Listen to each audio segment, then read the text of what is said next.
Star Wars Squadrons is less than a week away, so in anticipation of the game's release, I thought I'd do a video to honor the brave Rebel pilots who fought in the Battle of Yavin.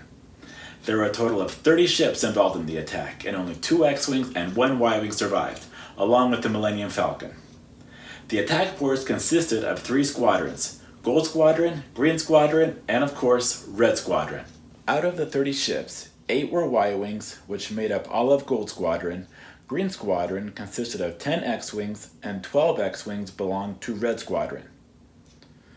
Not all the pilots have been officially identified according to canon, but the ones that we do know are Red 6, Jack Porkins, who perished in a barrage of turbo laser fire, John Brennan, who was the first pilot to be shot down by the TIE Fighter Squadron, Gold Leader John Vander, Gold 2 Dex Tyree, and Gold 5 Davish Krell, who were all eliminated by Darth Vader during their trench run.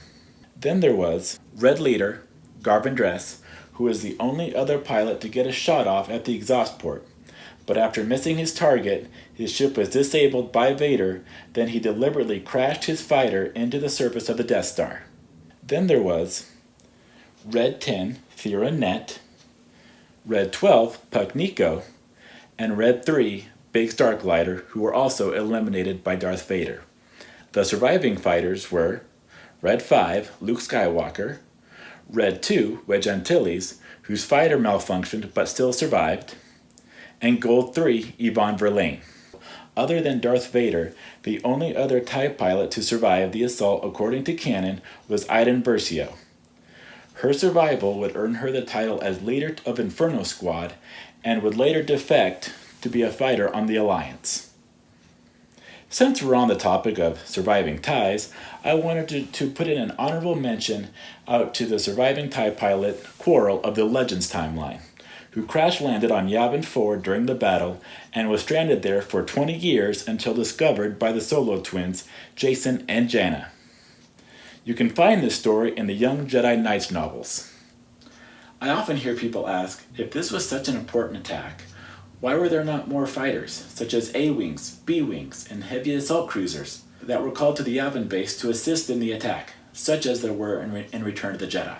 Well, the obvious and frankly boring reason was because simply the model shop only had X-Wing and Y-Wing models at the time, and the designs for other ships were possibly not even yet conceived by Ralph McQuarrie or George Lucas.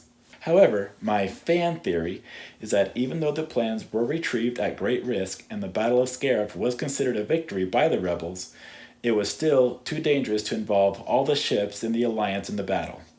Plus, some of the High Council members of the Alliance still considered the mission to be a lost cause despite the victory at Scarif. There were still a fair number of hidden rebel cells throughout the galaxy, and even though this battle would and did deal a major blow to the Empire, it was still not enough to call out all the rebel cells.